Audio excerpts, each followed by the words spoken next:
Magandang umaga mga ka-happy hour. Narito ang mga balita para sa MBC TV Network News Update 9 AM edition.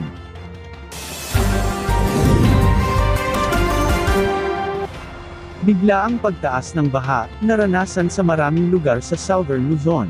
Yan ang MBC TV Network News ni Joe Sacruzat. Matapos manalasa sa Bicol Region ang bagyong Christine, kung saan hanggang ngayon ay lubog pa rin sa baha. Hindi rin nakaligtas ang Southern Luzon sa pagdaan ng bagyo. Isa sa mga matinding na bayo ng bagyo ang lalawigan ng Batangas. Ang Lemery, matinding sinalanta ng bagyo, ang mga bahay nalubog sa baha, ang mga puno nagtumbahan. Pinasok ng baha ang Batangas Provincial Hospital sa bayan ng Lemery. Pinakang apektado ang ward at emergency room dahil dito pansamantalang no admission sa ospital.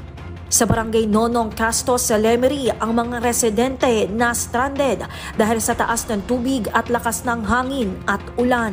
Sa probinsya naman ng Quezon, umabot na hanggang 2 kilometro ang pila ng mga na-stranded na sasakyan sa access road sa bahagi ng Kanda Ilaya sa Lopez, Quezon. Ito'y matapos hindi na madaanan ang highway patungo sa bayan ng Calawag dahil sa biglang taas ng tubig, buhat ng ilang araw ng buhos ng ulan. Ang ilog sa Noveleta sa Cavite umapaw. Mga residenteng naninirahan malapit sa lugar kanya-kanyang likas. Ang latay ng bagyong Christine naramdaman din sa Occidental Mindoro. Dahil sa malakas na alon, dumiretso na sa mga kabahayan sa Sitio Tabuk, Barangay Buenavista sa bayan ng Sablayan ang ilang mga bangka. Para sa MBC TV Network News, ito si Joe Sacruzat, una sa Pilipinas, una sa Pilipino.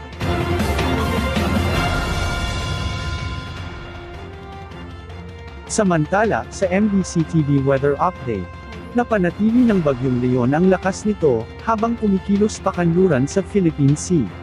Ayon sa Pag-asa as of 5 AM, huling namataan ang bagyo sa layong 1,195 km, silangan ng Central Luzon.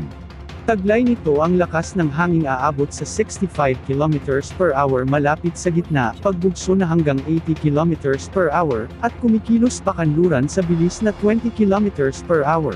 Sabi ng Weather Bureau, posibleng lumakas pa ang bagyong Leon, at umabot sa severe tropical storm category.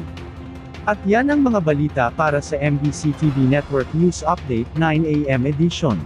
Abangan ang mga susunod na balitaan mamaya para sa 10 AM edition.